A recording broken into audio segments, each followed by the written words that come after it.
fahombiazana io no azo an'nytinanareo dimy andro nisian'ilay hetsika la grande braterie de Madagascar izay no karakarain'ny Matavision tetsy amin'ny lapan'ny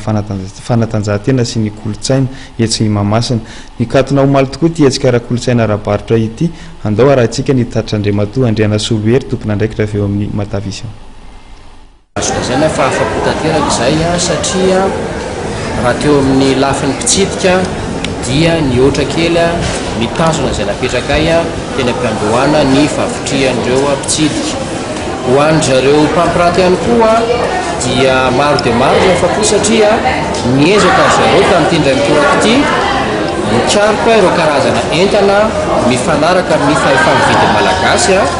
ary ireo karazana entan'ireo dia saika mifandromban'ny olona satria amin'ny ankapobeny dia saika nanodididina teo amin'ny 5,000 ariary ny ray alina ariary ny ankabetsahan'ny vidin'entana hita taty amin'ny grande braterie. Eo amin'ny lafiny fanentanana indraina ny animation dia saika miopana betsaka amin'ny tanora moa no mikarakarany an'iny ary dia afa-po tokoa izy ireo satria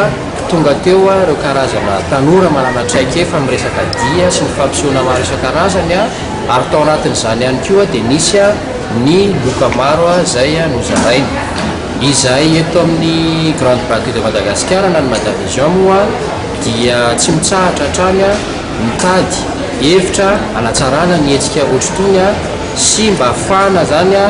manampy na ataontsika hoe amin'ny ampahany kely any arany amin'ireo mpivarotra amin'ny fanodonana ny entan'izy ireo